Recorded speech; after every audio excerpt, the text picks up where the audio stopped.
आज हम एंटीना की ट्रेनर किट देखेंगे। तो ये जो किट है वो सैंटेक कंपनी ने बनाई हुई है। इसमें हम देखें तो ये मेन यूनिट है, ये ट्रांसमिटिंग मास्ट है, ये ट्रांसमिटिंग एंटीना है, ये रिसीविंग मास्ट है, ये रिसीविंग एंटीना है जो फोल्डेड डाइपोल है, और ये है हमारा आरएफ डिटेक्टर। तो यहाँ पर देखें तो ये ट्रांसमीटर साइड है और ये रिसीवर साइड है। तो कोई भी सिग्नल हम ट्रांसमिट करते हैं फ्रॉम ट्रांसमीटर टू रिसीवर, तो उसमें एंटीना का क्या रोल है, उसकी रेडिएशन पैटर्न कैसी है, वो हम इस किट की मदद से ड्रॉ कर सकते हैं, उसको देख सकते हैं। तो यहाँ पर देखो ये है मेन यूनिट, इसको मेन यूनिट बोलते हैं। ये क्या करता है, सिग्नल जनरेट करता है। तो सिग्नल तो 550 मेगाहर्ट्ज से लेके 850 मेगाहर्ट्ज तक का सिग्नल यहाँ जनरेट कर सकते हैं। इसमें हम देखें तो ये पावर स्विच है, ये मॉड्यूलेशन का स्विच है, ये एक्सटर्नल इनपुट है, ये आरएफ आउटपुट है, और ये फॉरवर्ड रिवर्स के लिए है, ये एफएस एडजस्टमेंट के लिए है, ये फ्रीक्वेंसी है, और यहाँ से हम फ्रीक्वेंसी वेरी कर सकते हैं, और यहाँ से हम उसका लेवल वेरी कर सकते हैं, यानी रेडियो फ्रीक्वेंसी सिग्नल का लेवल वेरी कर सकते हैं। तो यहाँ प्रैक्टिकल में हम क्या करेंगे, ऑलवेज जो मॉड्यूलेशन है वो इंटरनल रखेंगे, यानी इस स्विच को हम पुश रखेंगे, और ये जो स्विच है इसको हम फॉरवर्ड डायरेक्शन में रखेंगे, यानी इसको हम पॉप रखेंगे। ओके, तो ये दोनों चीज ध्यान में रखनी है, मॉड्यूलेशन इंटरनल यानी पुश स्विच, और ये फॉरवर्ड रिवर्स में से हमें फॉरवर्ड सिलेक्ट करना है, यानी पॉप करके रखना है। दूसरी चीज ये है कि कभी कभी स्टूडेंट क्या करते हैं, ये बीएनसी केबल यहाँ की जगह पे यहाँ कनेक्ट कर देते हैं। एक्चुअली में उसको आरएफ आउटपुट में ही कनेक्ट करना है, क्योंकि हम एंटीना को आउटपुट दे रहे हैं इस मॉड्यूल में से। तो हमें क्या करना है, ये बीएनसी केबल हमें कनेक्ट करना है आरएफ आउटपुट में। तो ये ट्रांसमिटिंग मास्ट है वो, और ये दोनों बीएनसी केबल से कनेक्टेड है। तो ऐसे बीएनसी केबल से सिग्नल जाएगा ट्रांसमिटिंग मास्ट में, वहाँ से ट्रांसमिटिंग एंटीना है वो सिग्नल भेजेगा रिसीविंग एंटीना तक, रिसीविंग एंटीना से BNC cable through signal RF detector में आएगा। यहाँ पर हमें माइक्रो एम्पियर में रीडिंग दिखाएगा, यहाँ पर भी माइक्रो एम्पियर में रीडिंग आएगा, और ये फ्रीक्वेंसी दिखाएगा। तो अभी मैं स्टार्ट करता हूँ। हमने पावर स्विच ऑन किया, ये प्रेस किया पावर स्विच, तो यहाँ देखो जो फ्रीक्वेंसी है वो अभी 648 है, यहाँ पर करंट है वो 103 माइक्रो एम्पियर है। तो ये आरएफ लेवल है जो हम मैक्सिमम में रखेंगे।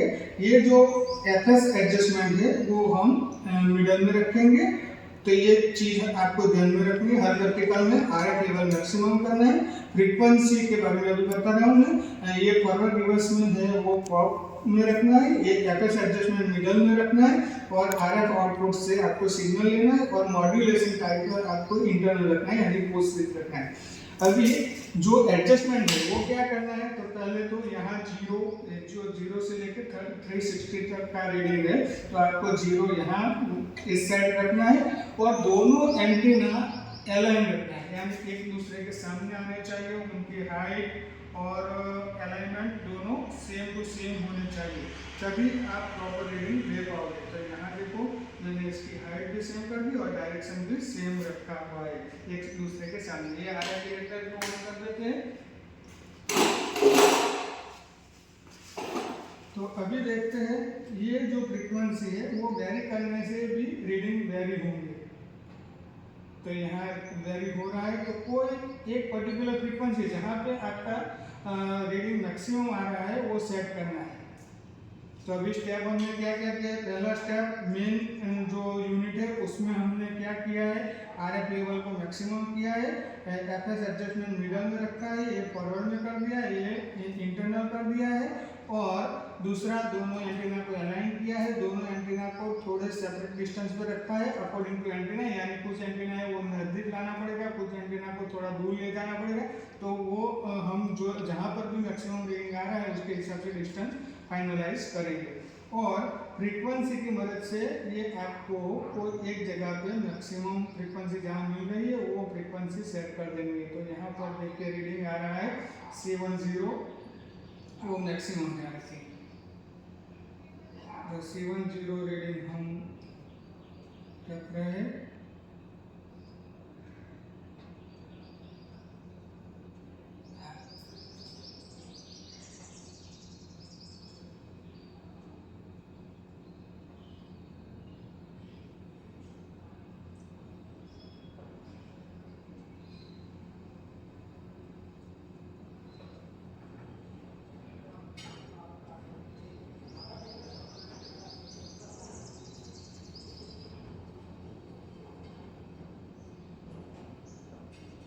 तो अभी देखते हैं कि जो 0 एंगल पे है तब रीडिंग आ रहा है हमारा 69 या 70। तो ये फ्रीक्वेंसी है 651। हो सकता है कि आपकी 649 हो या 648 हो या 638 हो, तो यानी इन शॉर्ट 6550 के आसपास की फ्रीक्वेंसी अभी मैंने ये एंटीना के लिए सेट कर दी है, तब मेरा रीडिंग मैक्सिमम आया। अभी क्या करना है, इसको 10-10 डिग्री या 15-15 डिग्री रोटेट करते जाना है और यहाँ का रीडिंग आपको मेजर करना है। एक बात आप ध्यान से देखिए, तो यहाँ पर जैसे ही मैं कोई ऑब्स्ट्रैक्ट रखता हूँ तो ये रीडिंग चेंज हो गया, दिख रहा है अभी आपको, ये 39 हो गया है। तो 60 का सीधा 70 का सीधा 39 हो गया है। तो इसका मीनिंग है कि आपको दूर से रीडिंग लेना है, हो सके उतना डिस्टेंस पे खड़े रहना है, मोबाइल का यूज़ नहीं करना है इस लैब में। मोबाइल अपना पॉकेट में रखो या तो फिर वहाँ पर रख दीजिए बैग में, तभी एक्यूरेट रीडिंग ले पाएंगे आप। कुछ बच्चे इसमें जाके ऐसे करते हैं, तो ऐसा नहीं करना, आपको थोड़े डिस्टेंस से ही वो करना है जो भी प्रोसीजर करो वो। तो अभी 0 पे नोट कर लेना है 60 या 69 या 70, फिर आपको 10 डिग्री रोटेट करना है इसको। तो रीडिंग दिख रहा है, डिक्रीज हो रहा है। जैसे जैसे मैं इस साइड रोटेट करूँगा 0, 20, 30, वैसे वैसे रीडिंग यहाँ कम होते जा रहे हैं। दिख रहा है ये दोनों एंटीना, ये पहले एक दूसरे के सामने थे, अभी ऑपोजिट हो गए। तो यहाँ पर देखिए एक टाइम आएगा जब रीडिंग 0 हो जाएगा, यानी हम क्या कह सकते हैं कि ये antenna transmitting antenna signal radiate कर रहा है इस डायरेक्शन में, जो रिसीविंग एंटीना रिसीव नहीं कर पा रहा है, यानी ये एंटीना है वो इस डायरेक्शन में अभी कुछ भी सिग्नल भेज रहा नहीं है। फिर हम उसको धीरे धीरे रोटेट करेंगे तो ये रीडिंग भी बढ़ने लगेगा, दिख रहा है यहाँ पे। एक पर्टिकुलर टाइम आएगा जब इसका रीडिंग वो जो सामने था उतना मैक्सिमम हो जाएगा।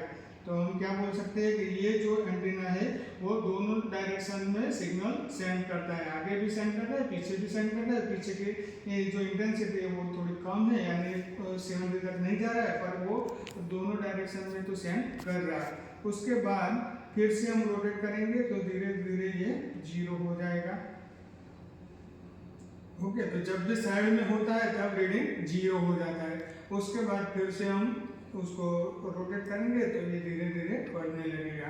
फिर से वापस जो मैक्सिमम था हमारा 65, 70, उतना हम रीडिंग देख सकते हैं।